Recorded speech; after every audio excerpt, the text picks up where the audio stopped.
أعوذ بالله من الشيطان الرجيم. بسم الله الرحمن الرحيم.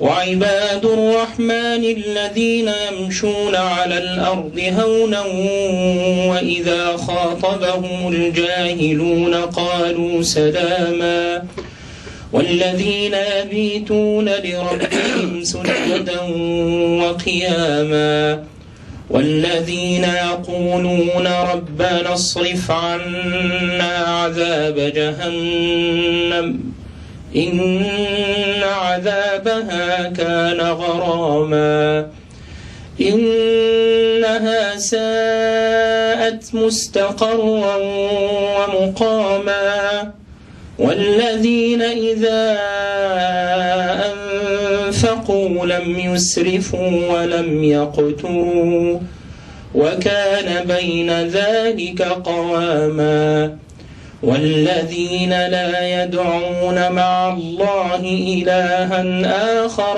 ولا يقتلون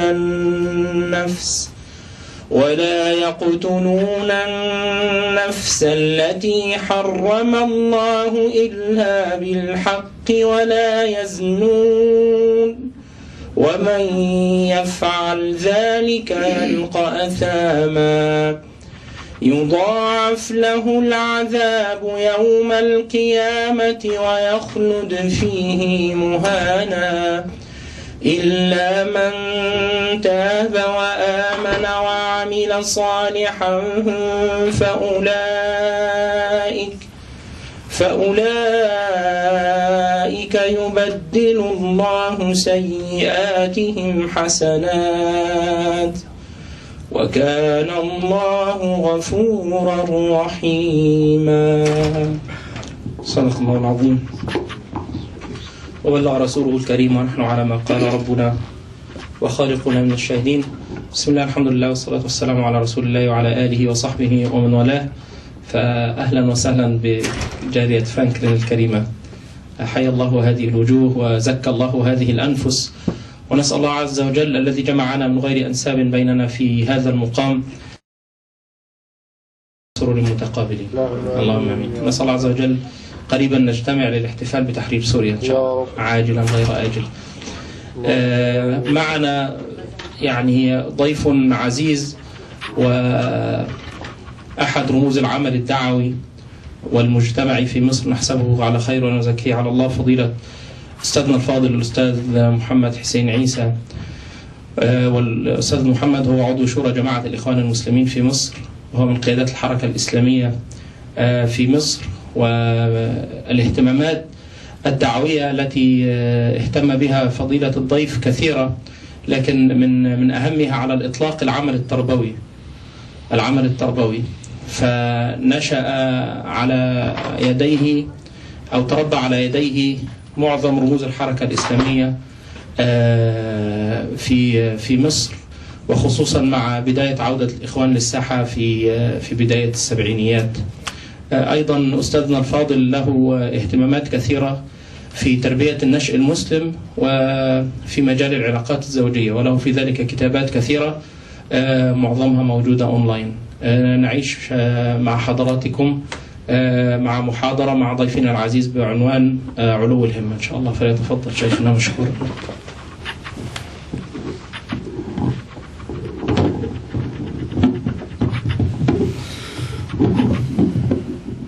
السلام عليكم. السلام ورحمة الله وبركاته.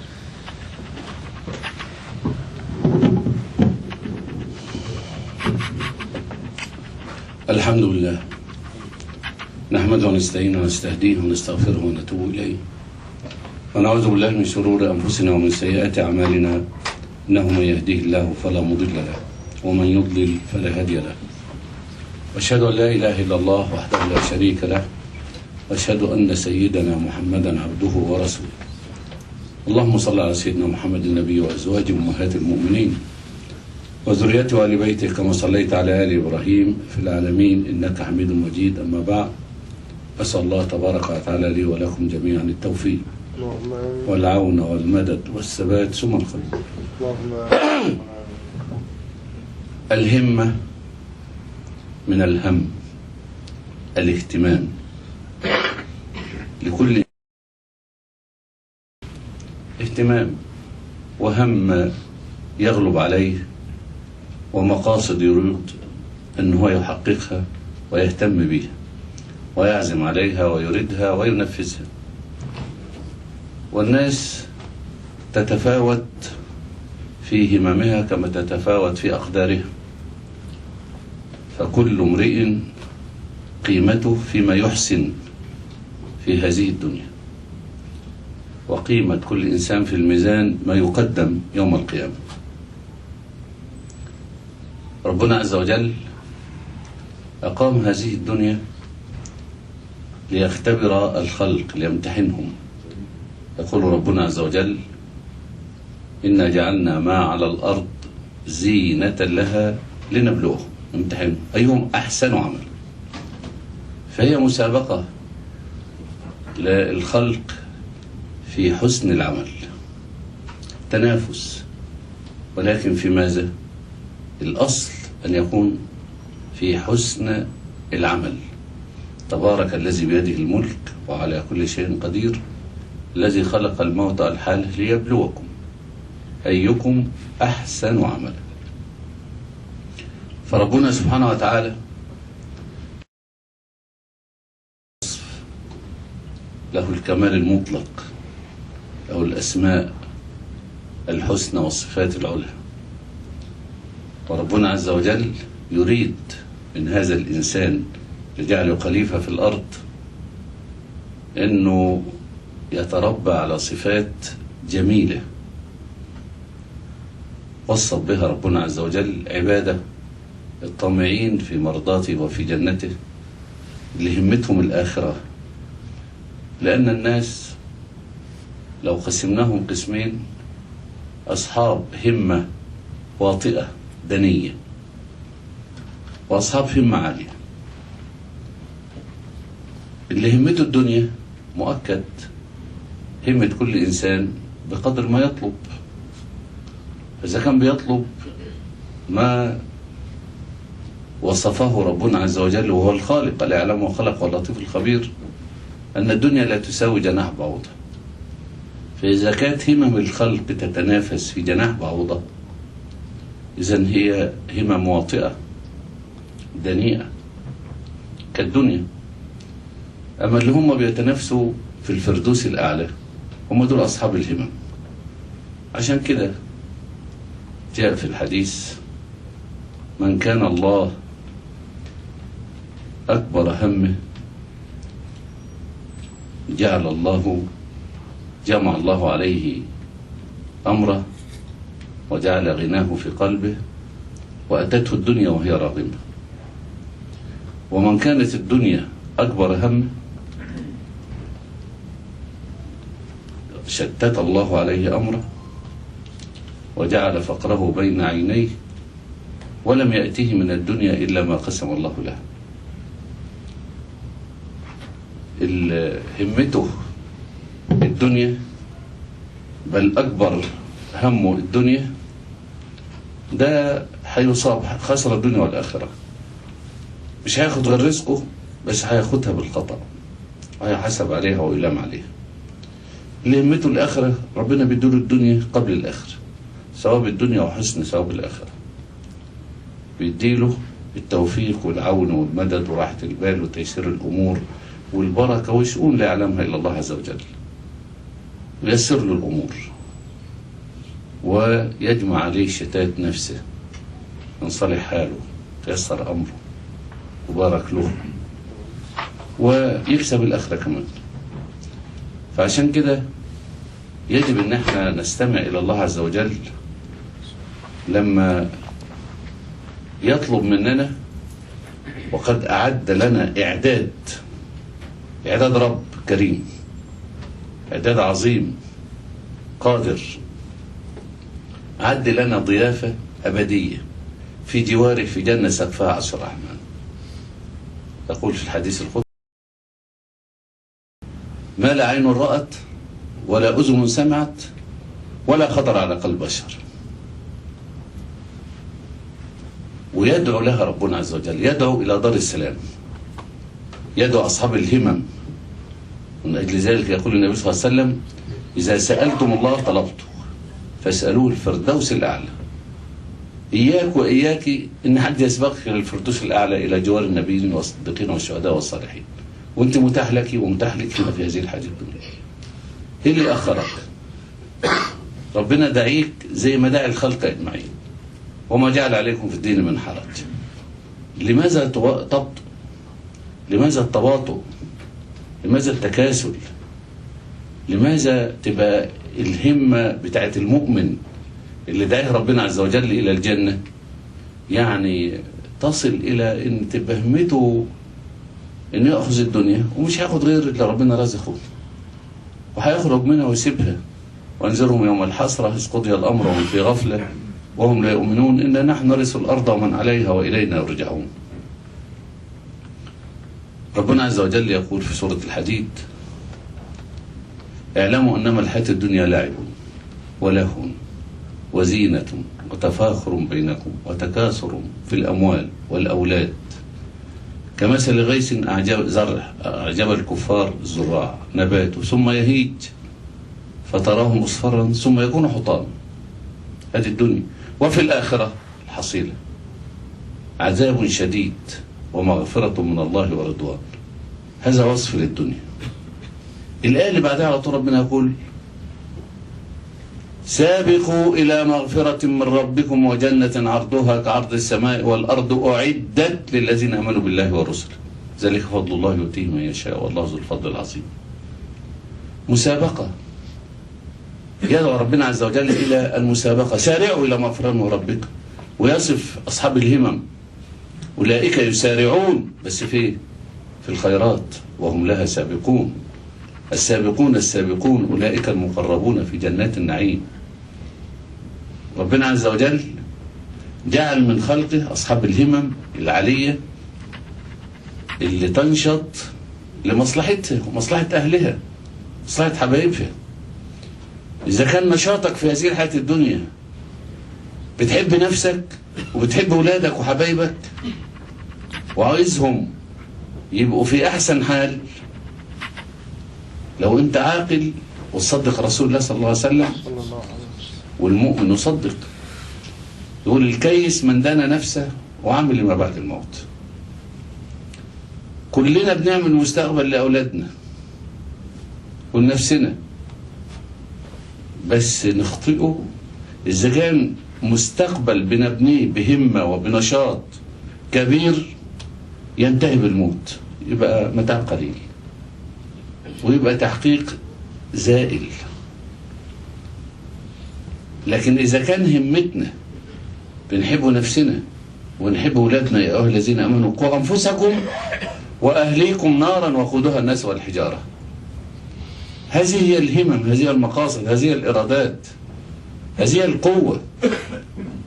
إن احنا رغم هذه الحياة الدنيا بزينتها وبشهوتها وبكل ما فيها نصمم على أن يكون لنا مكانة في الجنة.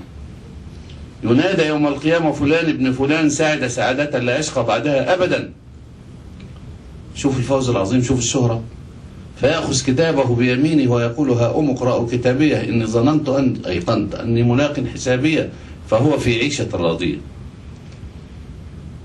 يبقى لو عاوزين نعمل مستقبل حقيقي، المستقبل الحياة الأخرى. احنا جايين هنا عشان الحياة اللي هناك، جايين هنا عشان هناك، مش جايين هنا عشان هنا. يغلط اللي جاي هنا عشان هنا زي الكفار: يتمتعون ويأكلون كما تأكل الأنعام. ربنا بدهم الدنيا: لن نود هؤلاء وهؤلاء من عطاء ربك وما كان عطاء ربك محظورا.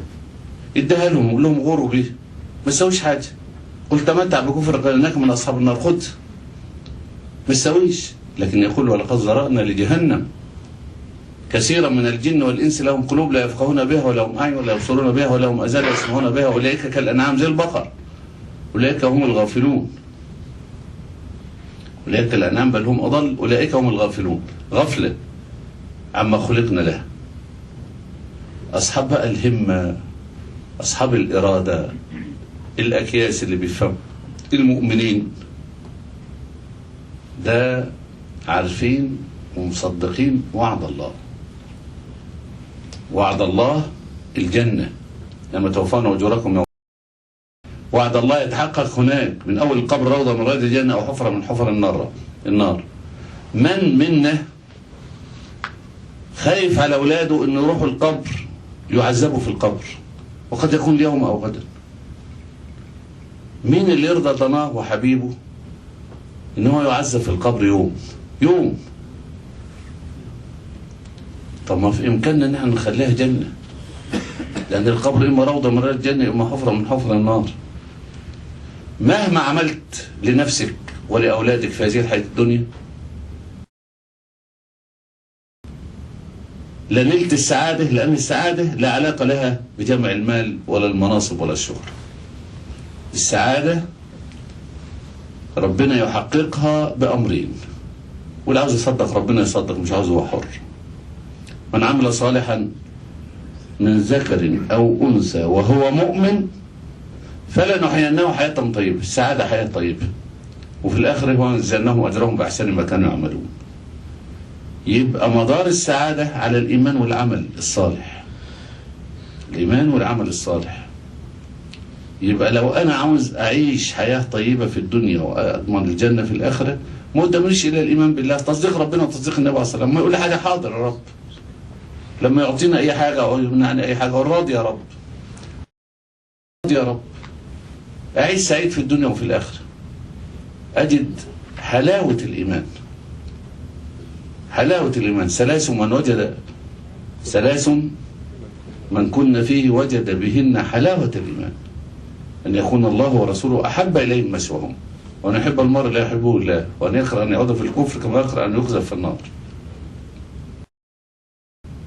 فإحنا أمامنا سعادة الدنيا، لازم يكون هممنا وإرادتنا وعزائمنا وانشغالنا بالسعادة. لو إحنا مؤمنين ومصدقين ربنا، وهو بيقول لنا النبي عليه الصلاة والسلام ويقول لنا ربنا إن السعادة، وشفناها في حياتنا في الإيمان والعمل الصالح، ولا في الشهرة ولا في حاجة أبدا بيعذبوا بيه أشقياء. ولازم نصدق ربنا ونكذب أعيننا. احنا شايفينهم حاجة أبهة، حاجة عظيمة، خاصة عندكم هنا، وربنا يقول لنا خلي بالكم صدقوني أنا.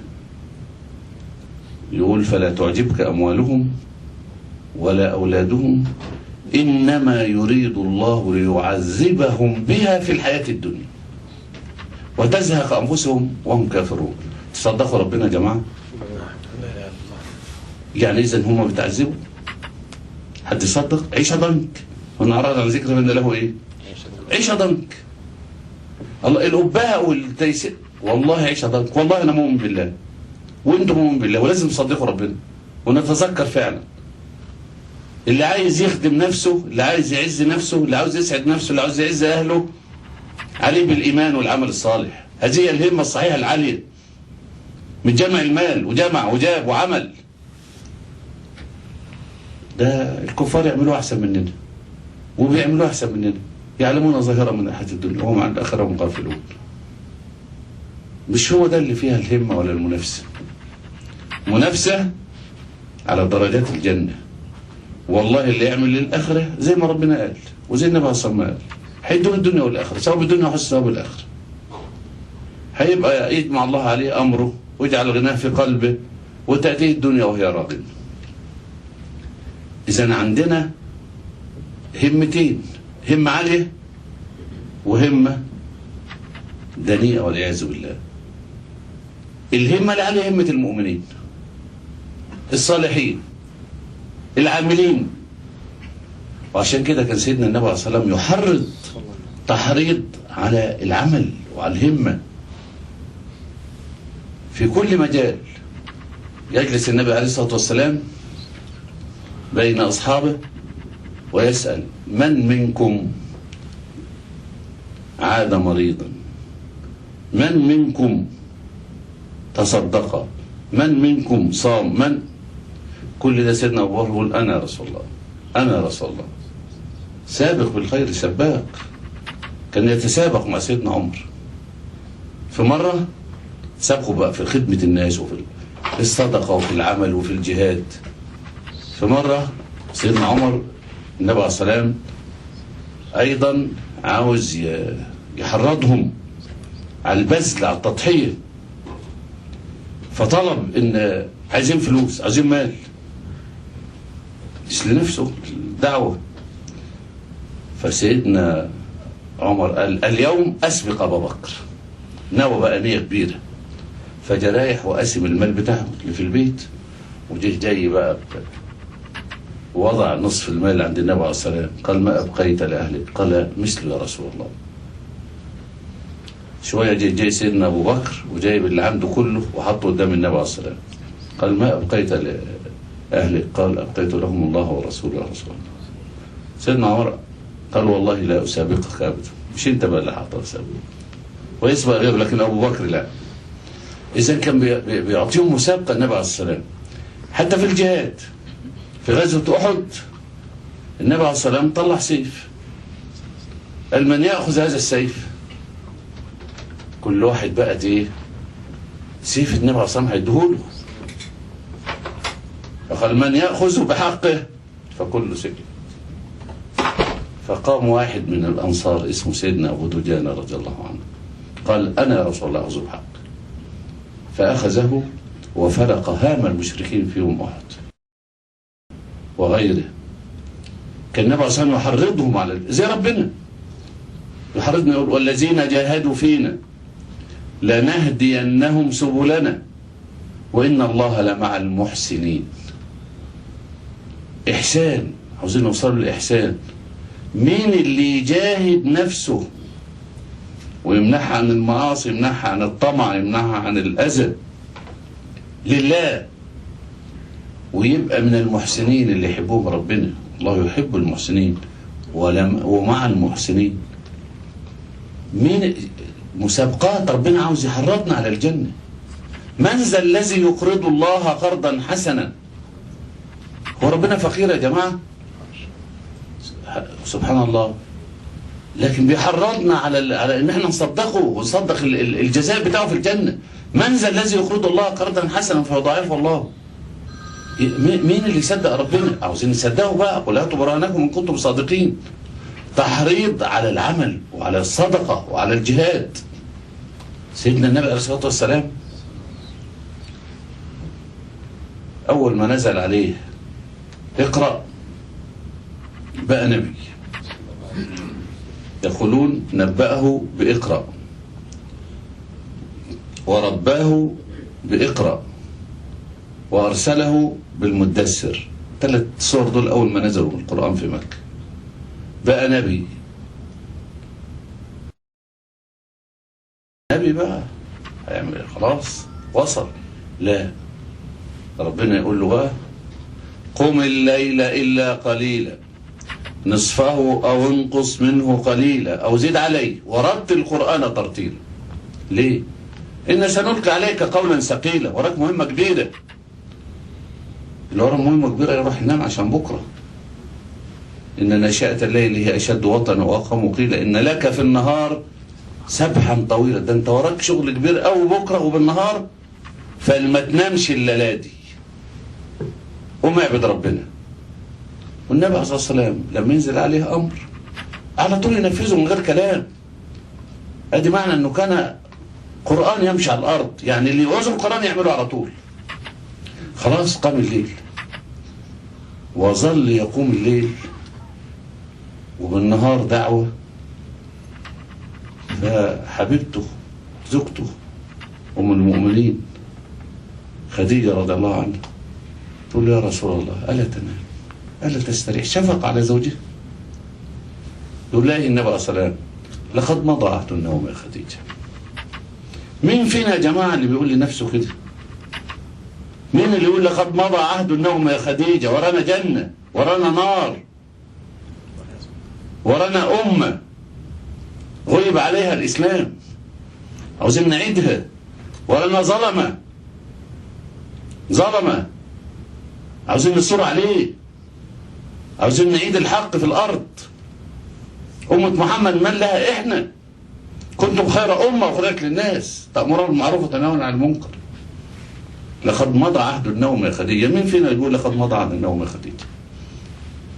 مين فينا اللي يقوم الليل والنهار ويدأب؟ كم سنة؟ 23 سنة في آخر عمره سيدنا النبي عليه الصلاة والسلام ما زال يقوم الليل ورغم الجهاد ورغم النبي عليه الصلاة والسلام عمل 78 حرب في 9 سنين. 29 غزوة مش معظمها كان فيها قتال. غزوة يعني كان يبقى قائد الجيش فيها سيدنا النبي عليه الصلاة والسلام. الله يعني النبي عليه الصلاة والسلام كان بيشتغل في السياسة، هو في الجيش وفي مش قاعد في الجامع. 29 غزوة و49 سرية يعني جيش برضه يقوده واحد من أصحاب النبي عليه الصلاة والسلام. نام امتى ده؟ وده ما منعوش المشغولية اللي عنده ان يظل برضه يقوم الليل حتى تورمت قدماه. يا سبحان الله. تقول له برضه حبيبته عائشة رضي الله عنها أم المؤمنين: ألم يغفر الله لك ما تقدم من ذنبك وما تأخر يا رسول الله؟ يقول: أفلا أكون عبدا شكورا؟ طب لما يغفر لي مش أشكره؟ النعم اللي علينا يا جماعة بنشكره عليها. أوجدك، دفعت حاجة أنت ولا أهلك؟ أمدك بالنعم، أغناك وادالك البصر والسمع والبصر وخلاك من المسلمين وخلاك من أمة محمد، ومش عاوز منك حاجة، بيحبك. بعت لك كتاب هدى ورحمة شفاء لما في الصدور. بعت لك النبي عليه الصلاة والسلام رحمة للعالمين. بعت لك منهج السعادة والرحمة. همتك فين؟ مش في كتاب الله تشوفه عاوز منك ايه؟ مش ده الكتالوج اللي ربنا مديهولك، الخريطة اللي توصلك للجنة، اللي تخليك انت على همة دائمة. فاستقم كما أمرت. ربنا بيقول للنبي عليه الصلاة والسلام ولنا من قبل: فاستقم كما أمرت، فاستمسك بالذي أوحي إليك. إن الذين قالوا ربنا الله ثم استقاموا بنفذوا أصحاب الهيئة. أدي وصف اللي ربنا يوصفه، زي وعباد الرحمن اللي قرأها القارئ. وصف ربنا بيوصف أهله، بيوصف النخبة، بيوصف اللي اختارهم. هو اجتباكم، اختارنا مسلمين. فسيدنا النبي عليه الصلاة والسلام علم الصحابة كل هذا. تصوروا ربنا سبحانه وتعالى لما يحرضنا أيضا على ان احنا نقترب منه. حاجة عجيبة، في ملك من ملوك الأرض عاوز شعوبه يتقربوا له ويجوا له لأنه بيحبوهم. أمال ملك الملوك ربنا عز وجل اللي يقول يحبوهم ويحبونه، وجعل طريق الوصول إليه حب. قل إن كنتم تحبون الله فاتبعوني. مشوا زي النبي عليه الصلاة والسلام. أنت لازم تعمل زي النبي عليه الصلاة والسلام. صفاتك لازم تبقى زي صفات النبي عليه الصلاة والسلام. لازم تبقى زي النبي عليه الصلاة والسلام في كل حاجة. حاول، وما جعل عليكم في الدين من حرج. حاول وربنا هيعينك. استعن بالله ولا تعجز. إن الذين قالوا ربنا الله ثم استقاموا تتنزل عليهم الملائكة ألا تخافوا ولا تحزنوا وأبشروا بالجنة التي كنتم توعدون نحن أولياءكم في الحياة الدنيا وفي الآخرة ولكم فيها ما تشتهي أنفسكم ولكم فيها ما تدعون نزلا من غفور. في تحريض أكتر من كده على الجنة يا جماعة. ربنا هو اللي عمال بيتحايل علينا وهو مش محتاج لنا، وإحنا يدعو حزبه ليكونوا من أصحاب السعادة. نمشوا في المعاصي، نمشوا في الغفلة وفي اللهو. أوسع باب من أبواب الهمة الدنية الغفلة. الغفلة عن وجودك، الغفلة عن هدفك، الغفلة عن الآخرة، الغفلة عن اللي يجب أن أنت تقوم به في كل أوقاتك. ربنا سبحانه وتعالى يقول: من عاد لي وليا فقد آذنته. أعلنت عليه، أذنته بالحرب. شوف بقى المصطفين الأخيار، شوف أصحاب الهمم. مش منهم ليه؟ إيه اللي منعك تبقى منهم؟ إيه اللي منعك تبقى منهم؟ من عاد لي وليا فقد آذنته بالحرب وما تقرب القربة بقى الولاية وما تقرب إلي عبدي بشيء أحب إلي مما افترضته عليه ولا يزال. شوف التحريض، شوف ربنا عاوز إيه. ولا يزال عبدي يتقرب إلي بالنوافل حتى أحبه. يا سلام، في تحريض اكتر من كده؟ تبقى حبيب ربنا. تعرف تبقى حبيب ربنا يعني وانت والله وتمشي على الارض وبتاكل وتشرب وبتخش الحمام، لكن عند ربنا. تعالوا اسمعوا حديث صحيح النبي عليه الصلاه والسلام يقول: اذا احب الله عبدا نادى يا جبريل. جبريل ده الملك العظيم، ينظر في الملكوت، قريب، اقرب ملك. يا جبريل اني احب فلانا فاحبه. ربنا يحبك، ربنا يحبك يا اختي. ده لو رئيس الجمهورية يعرفك بس، رئيس البلد بس يعرفك، ولا كلمك كلمة ولا كلمك كلمة، نقعدوا طول العمر فرحانين ان احنا ربنا سبحانه وتعالى في علاه جل جلاله يبقى حافظ اسمك وحافظ اسمك وبيطلع عليك، ما هو يسمع ويرى، قريب رقيب شهيد سبحانه وتعالى. مسألة مهمة جدا، بيرعانا ربنا ويشهدنا ويراقبنا ويسمعنا وبصرنا ومعنا. ما يكون نجوى إلا هو معهم، ما يكون نجوى إلا هو رابعهم ولا خمسة إلا هو سادسهم ولا أدنى من ذلك ولا أكثر إلا هو أينما كانوا ثم ينبئهم بما عملوا يوم القيامة. المسألة خطيرة جدا، ربنا اللي بيراقبها. فلما عبد بقى همته الآخرة، همه الله، غايته الله، ربنا عز وجل ينادي في الملائكة: يا جبريل إني أحب فلان فأحبه. فيحب جبريل، ثم ينادي يا جبريل بقى: يا أهل السماوات إن الله يحب فلان فأحبوه فيحبوه السماوات، ثم يوضع له القبول في الأرض. رتبة المحبين رتبة أصحاب الهمم. إحنا لو خدنا جائزة في الدنيا والتلفزيون جه يصورنا والإعلام والشهرة، يا سلام، مبتغى كل إنسان، مبتغى كل إنسان إن ابنه يوصل إن هو يبقى ياخد جائزة نوبل، جائزة. أدي الهمم في الدنيا، شهرة. طب تخيلوا بقى أنت وأنت أهل السماوات يعرفوك، أدي الشهرة، ويدعوا لك لحول العرش بدون لك ان ربنا يغفر لك ويدخلك الجنة انت واهلك وزوجتك واهلك وولاديك. الملائكة اللي بيدعوا لك، مش واحد صالح بس. تعرفوا الملائكة فيه كتاب، فيه حديث ابو هريرة رضي الله عنه في يوم الجمع، يوم القيامة، في ان يجمع الله الاولين والاخرين لميقات يوم معلوم 40 سنة. مشهد يوم القيامة، يوم الجمع، عشان تعرفوا بس انت وانت هتبقوا مشهورين فين وعند مين. فأهل الجامع يرون النور، أشرقت الأرض بدون ربها. فالملائكة ينزلوا ملائكة أهل السماء على مثلي من في الموقف من حيث العدد، يأخذون صفوفهم صفا صفا. البشر من يوم ما اتخلقوا، الإنس والجن اللي ربنا خلقهم في الدنيا من يوم بدأها إلى انتهي، بيجمعهم كلهم في الموقف. ملائكة السماء الأولى تنزل صفوف قد العدد بتاع الإنس والجن مرتين، وياخدوا صفوفهم.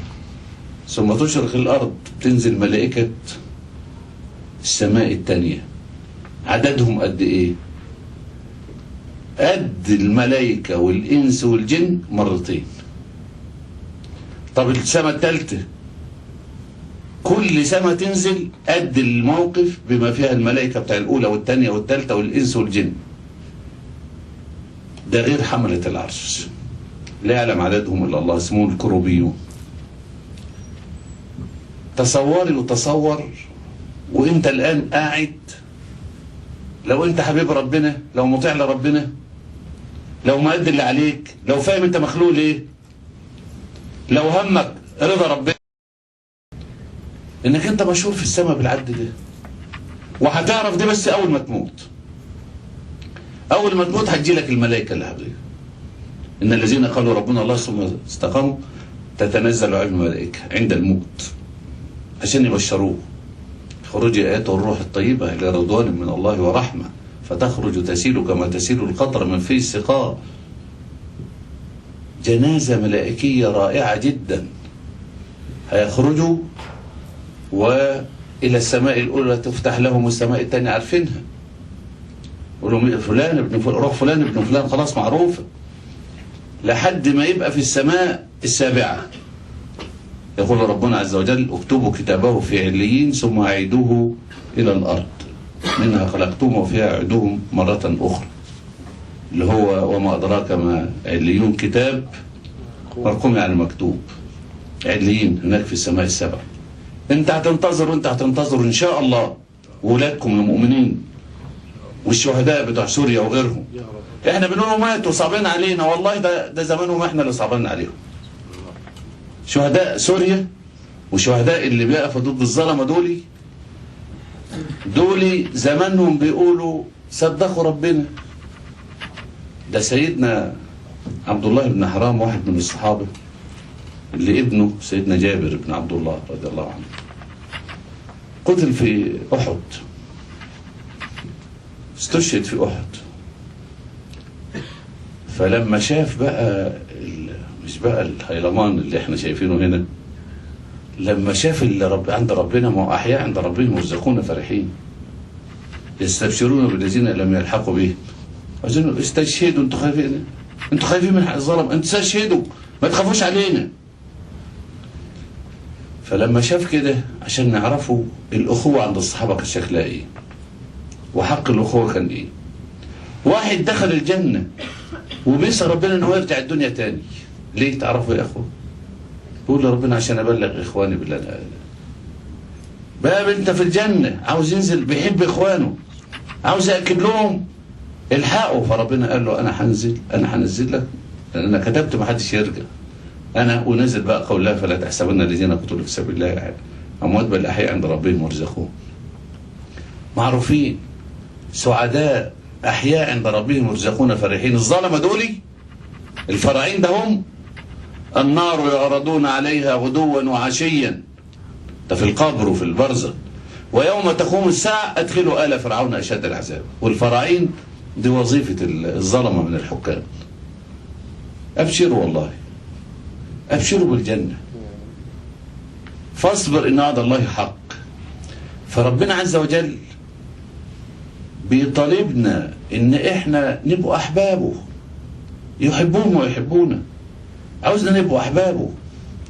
إيه اللي بأخرنا؟ إيه يا إخواننا اللي بأخرنا؟ ده الجنة ممكن تكون غدا نلقى الأحبة محمدا وصحبه. أصحابه كان من إيمانهم بالجنة دي.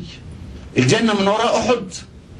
شوف الهمم، ده حياة طويلة ناكل التمرات دي. خلاص صدق، عرفت هلزم. لما حد منهم كان يحتضر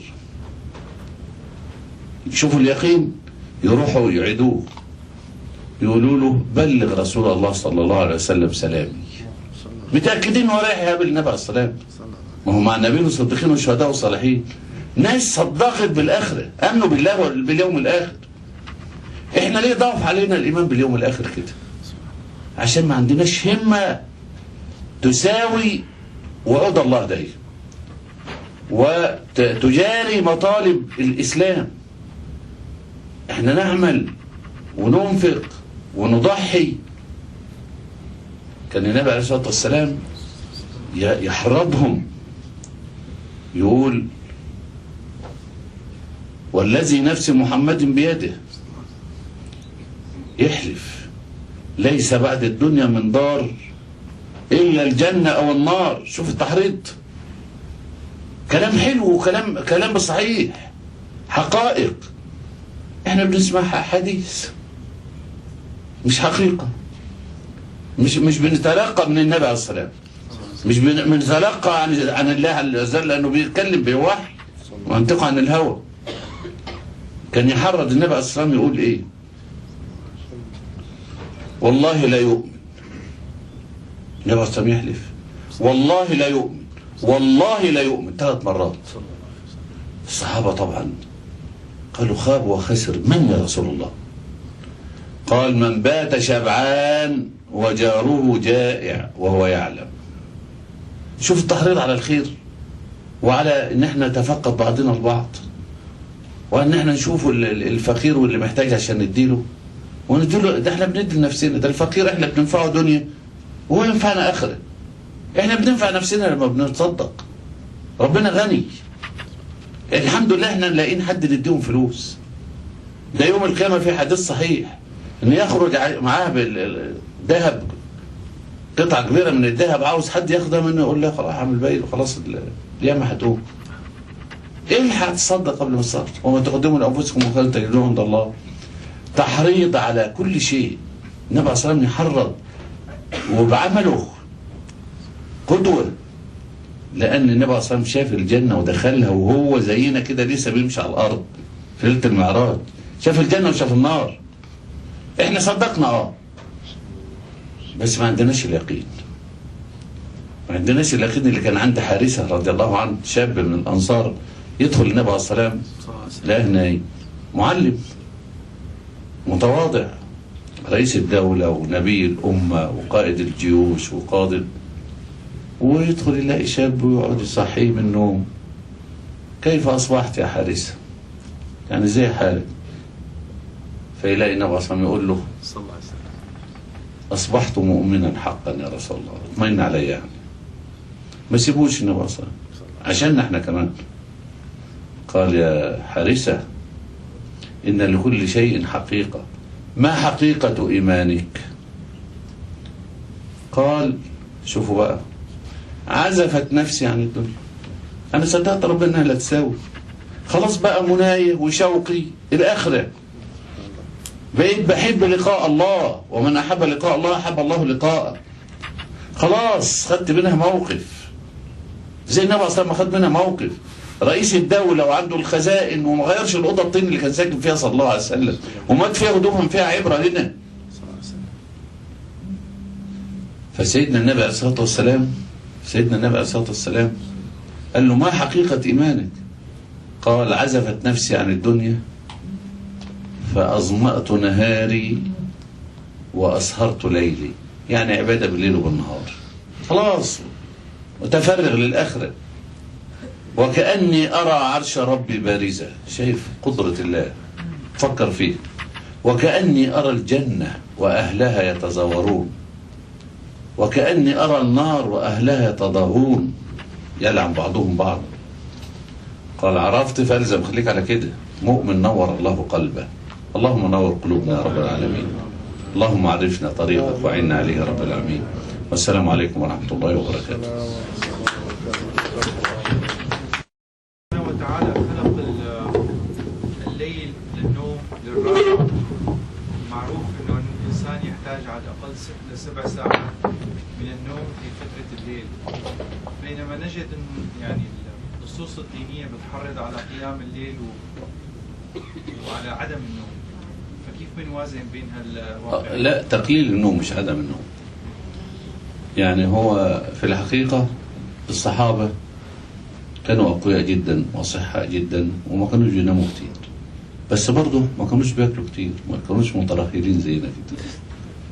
فاحنا أكلنا كتير بيحتاج لراحة الجسم، والنوم الكتير على ما يهضم وعلى ما يعمل، يعني بنتعبوا الجسم ونتعبوا الحاجات اللي فيه ويحصل فيها أمراض وتعب وإحنا لسه صغيرين من كثرة الأكل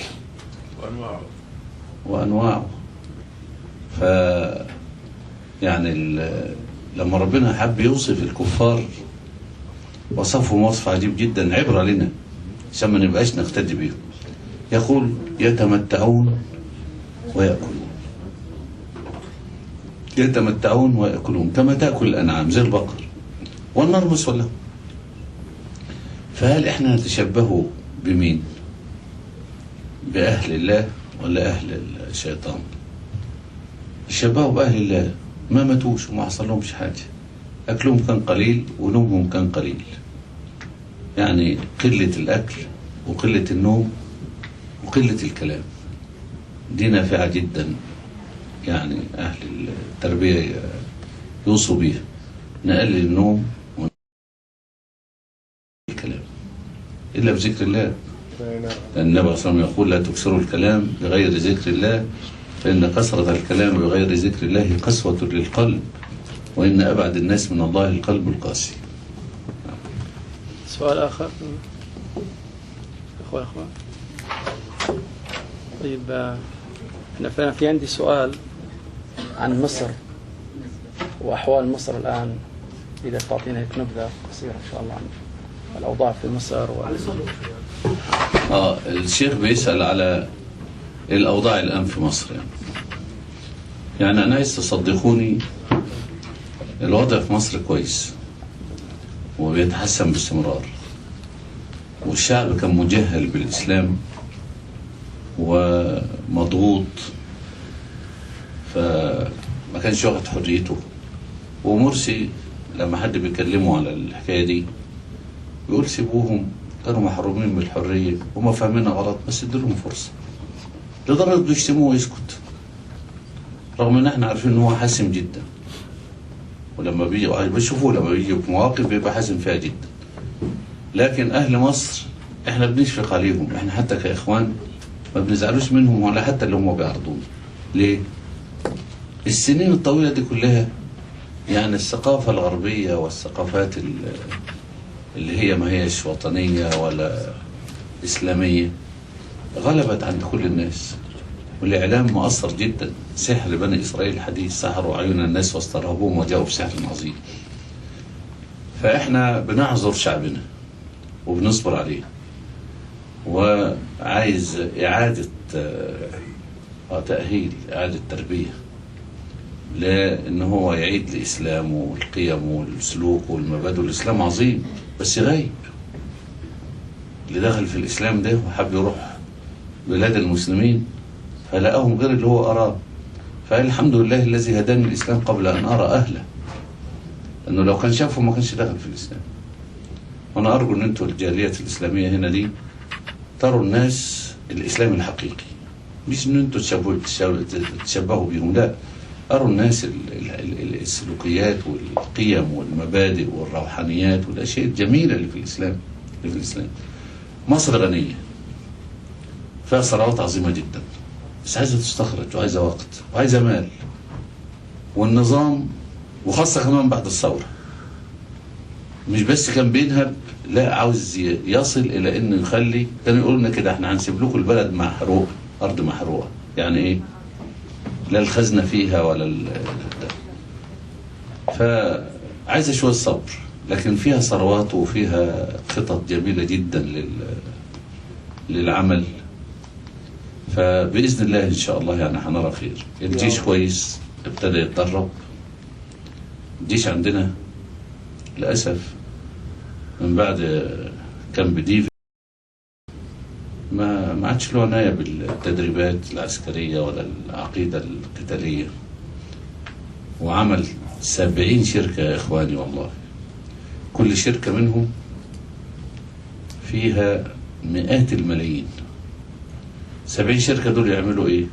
زراعة، والأسف يزرعوا والمنتج ما بيدخلش بلاد مصر، بيصدروه لإسرائيل عشان تعيد تصديره، أو يكون يودوه لأفغانستان والعراق للأمريكان. شركات زراعية ودولة أخرى. 70 شركة من الكبار جدا في عاملين كل حاجة، والقيادة الكبيرة التاريخية دي مستولية على كل ده. الضباط الصغار مش راضين عنهم، وفيهم تدين كويس، وهم دلوقتي اللي ماسكين الشغل. فالجيش قوي وعاد له التدريب، وإن شاء الله في صناعات عسكرية هتتم في مصر بدأت، يعني الروح كويسة في الجيش.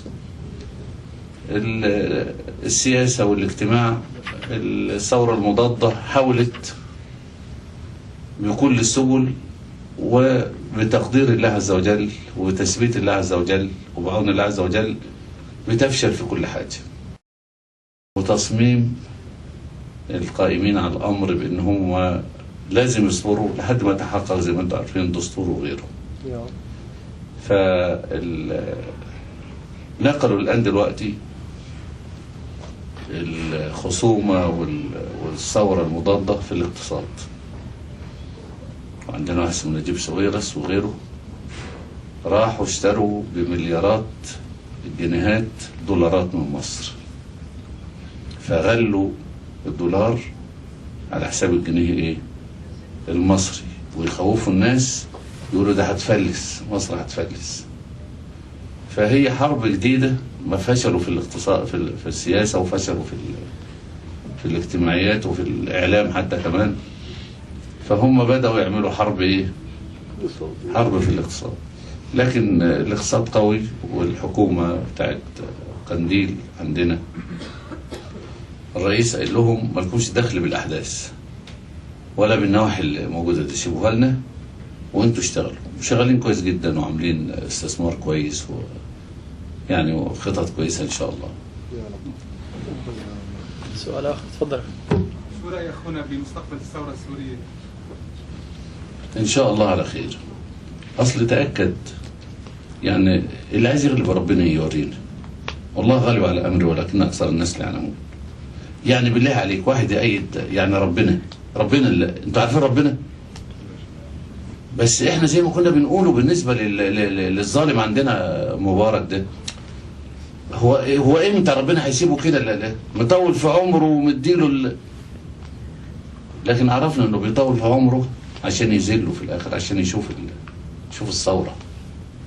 يعني احنا دلوقتي فرحانين اللي هو ربنا طول عمره عشان يخزى هو واسرته واتباعه. كذلك برضه بشروا غيره.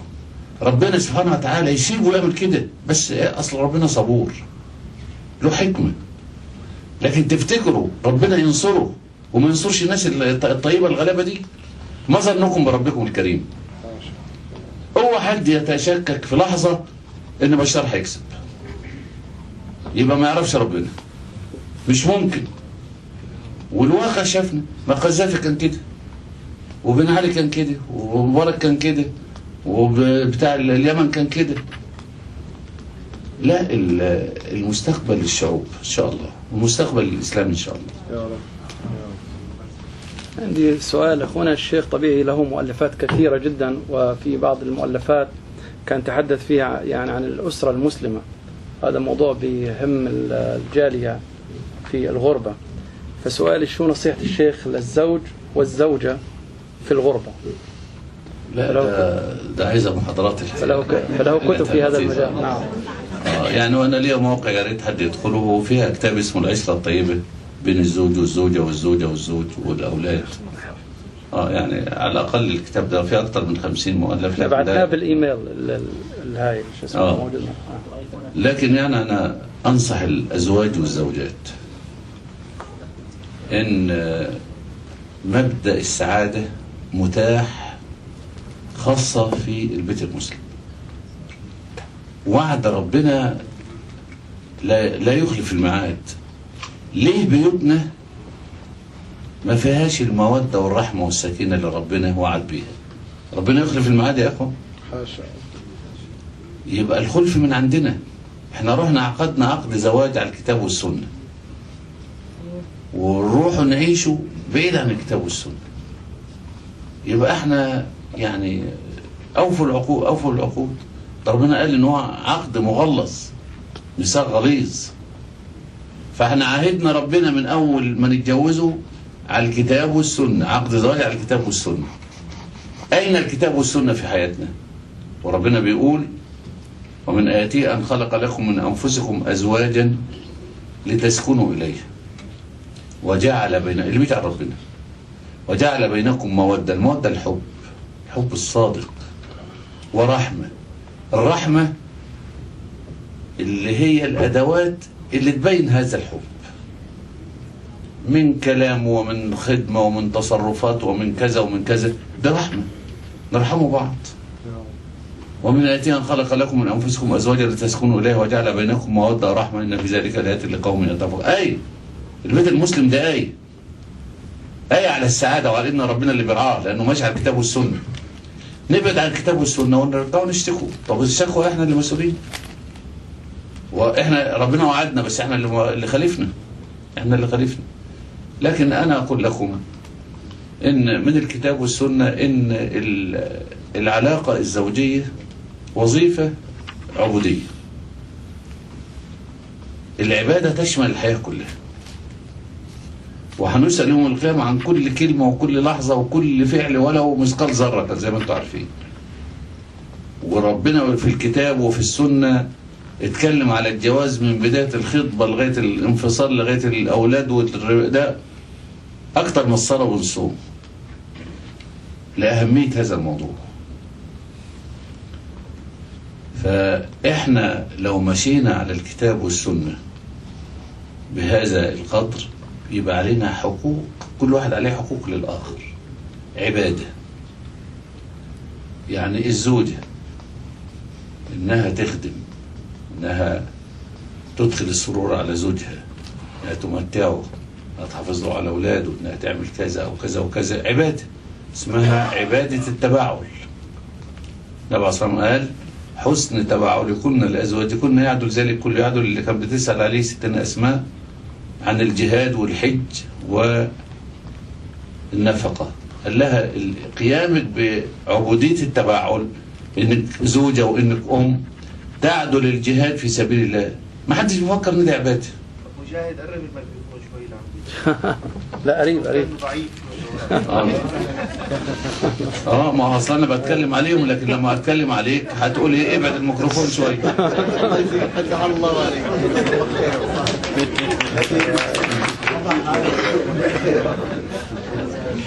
عبادة التباعل للزوج وللزوجة عبادة راقية جدا، لكن احنا عايزين يبقى فيها اخلاص. العبادة عايزة اخلاص. الإخلاص في العبادة بتاع التباعل سواء من الزوج ولا بالزوجة، إن الزوج يؤدي حقوق الزوجية. يعني الزوج لازم يبقى لطيف وحلو زي النبي عليه السلام مع زوجته. كان في مهنة أهله، كان يلاعبنا ونلاعبه ويضاحكنا ونضاحكه. كان بيساعد أهله. ما عمره ما حياته ما قال إلا كلمة حلوة. ولما سئل من أحب الناس، جميع الناس بلا استثناء، من أحب؟ قال مين؟ عائشة زوجتي. سنة مهملة. حب الزوجة ده سنة مهملة عند الرجال، بيعتبروها انها عيب. ده عبادة وسنة عن النبي صلى الله عليه وسلم. الكتاب والسنة ازاي؟ فاحنا لما بنأدي حقوق الزوجة والزوج يؤدي الحقوق دي عبادة عايزة إخلاص. إخلاص يعني إيه؟ أدي عبادتك لزوجتك حقوقها وخد الأجر من ربنا، وانت أدي حقوق زوجك وخد الأجر من ربنا. ما تنتظرش من الزوج ولا انت تنتظر من الزوج. عملك عبادة وهتاخد عليه الأجر. أدي الإخلاص في العبادة زي ما بتصلي وعايز الأجر من ربنا. فدي عبادة من أدوات الرحمة. أنا هنقولها لكم باختصار في محاضرات كتيرة في الحكاية دي، لكن السعادة سهلة جدا جدا جدا وما تكلفش لا جهد ولا مال ولا حاجة أبدا. السعادة كلمة حلوة وبسمة حلوة. ده غنيوة دي. بصحيح السعادة ايه؟ بسمة حلوة نزود عليها شوية وهدية حلوة. طب نزود حكاية كمان، خدمة حلوة. طب نزود حاجة كمان، مسامحة حلوة. طب نزود حاجة كمان، يعني مجاملة تبقى الحياة حلوة كلها. حاجات سهلة ما بتكلفش. اهي دي السعادة. طب احنا محرومين لها ليه؟ لا يوجد على وجه الأرض بيت سعيد مثل بيت المسلم. لا يوجد زوج وزوجة سعداء إلا إذا كانوا ماشيين على كتاب الله والسنة. ما هي ده؟ من عمل صلاح من ذكر أو أنثى وهو مؤمن فلنحيينه إيه؟ ده الحياة الطيبة. إحنا اللي حارمين نفسنا وإحنا مش واخدين بالنا. الشيطان ضحك علينا. الشيطان ضحك علينا. فإحنا عايزين نرجعوا لهدي رسول الله صلى الله عليه وسلم ونشيعوا البسمة ونشيعوا الكلمة الحلوة. الكلام الحلو ده مهم جدا ومؤثر جدا. ربنا يقول وقولوا للناس، كل الناس مش بس الزوج، لكن ابدأ من تقول خيرهم خيركم لأهله وقولوا للناس حسنا. بل نصيحة ربنا لو انت بتسأل نصيحة من ربنا مش من النبي عليه الصلاة والسلام. حد فيكم عايز يسأل ربنا ينصحه؟ طب اقول لكم نصيحة ربنا لنا. وقل لعبادي، انتوا عباد الله عباد الرحمن. محمد بيقول لكم، ربنا اللي بيقول لكم عن طريق محمد، سيدنا جبريل وسيدنا محمد بيبعت لكم الرسالة دي. وقل لعبادي يقولوا التي هي أحسن. ليه يا رب؟ ما احنا مش عارفين الشيطان ولا مداخله. إن الشيطان ينزغ بينكم، يفسد، ينزغ يعني يفسد. إن الشيطان كان الإنسان عدو مبين. البيت اللي فيه كلام حلو ما يدخلوش شيطان. إمتى بيدخل الشيطان؟ لما الكلام يبقى مش حلو. اللي عايز بيته ما يدخلش فيه شيطان سياج كده اللي يمنع. احنا بنعمل كده أشياء عشان تمنع الحرامية وبتاع ده، لكن ما بنعملوش حاجة تمنع الشيطان. وهو اللي بيخرب البيوت. اللي بيخرب البيوت الشيطان. عايزين كلمة حلوة. نعم. اتفضل. كل الناس يدعون اتباع الجماعة والسنة والقرآن، لكن هذا ليس كافي للاتفاق على الناحية العملية. يعني مثال، الإخوان المسلمين، السلفية، الأشعرية، القبيسية، كل هدول السنة والقرآن، ولكن هل هم على اتفاق؟ لا أظن. جزاك الله خير. احنا عايزين برضو ما نقطعش بالمسائل بالأبيض وأسود. في ألوان كثيرة مش أبيض وأسود بس يعني فيه اتفاق كتير بين الجماعات الإسلامية سواء في مصر ولا خارج مصر. أدم أهل سنة ما همش شيعة ولا يبقى يعني في أصول كلنا متفقين عليها، وفيه جوامع تجمعنا وقواعد كبيرة ومقاصد كبيرة بتجمعنا. والخلاف اللي بينا معظمه خلاف تنوع وليس خلاف تضاد. في فرق بين خلاف تنوع زي الخلاف بين المذاهب الأربعة، مش خلاف تضاد، خلاف تنوع. تبقى مالكي، تبقى أبو حنيفة، تبقى كذا، كلها الإسلام وأهل السنة والجماعة. الخلاف برضه في طريقة نشر الدعوة، في الظروف الصعبة اللي فيها أهل بلد ولا أهل كذا، في يعني